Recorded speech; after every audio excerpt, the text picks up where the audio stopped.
បាទអាឡូសួស្តីបងប្អូនអរគ្នាថតនឹងមើលច្បាស់មិនច្បាស់ទេបងប្អូននេះប្រើថ្ងៃនេះខ្ញុំបានកំងតបែកបងប្អូនតបែកនឹងថ្លៃណាមកដើមវា 100000 ជាង 100000 ខ្មែរជាងបងប្អូន 12 13000មកដើមវាមានធំជាងនឹងមកដើមជិត$100តបែកនេះតបែកក្រហមមិនដែរខ្ញុំកំងរៀងតូចណាបងប្អូនអញ្ចឹងខ្ញុំកំងមកនេះមានទាំងផ្កាអញ្ចឹងតបែកហ្នឹងហៅថាតបែកមកពីប្រទេសថៃបងប្អូនតបែកអយុធ្យាអយុធ្យានេះបងប្អូនចឹងឡើយនេះខ្ញុំចាប់ដាំវាជាមួយនឹងនេះបងប្អូននេះខ្ញុំថតឲ្យមើលណានេះផ្កាវាស្អាតណាស់បងប្អូនអើយនេះបងប្អូនចាំមើលផ្កាវាពណ៌ក្រហមផ្កាវាពណ៌ក្រហមហើយស្លឹកវាក៏ក្រហមដែរផ្កាវាស្អាត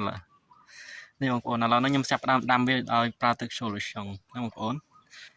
មុនខ្ញុំរៀបចំដីដាំវាគឺខ្ញុំយកទឹក solution ទៅចាក់ជុំវិញដីនឹងឲ្យសើមជោគបន្តិចហើយ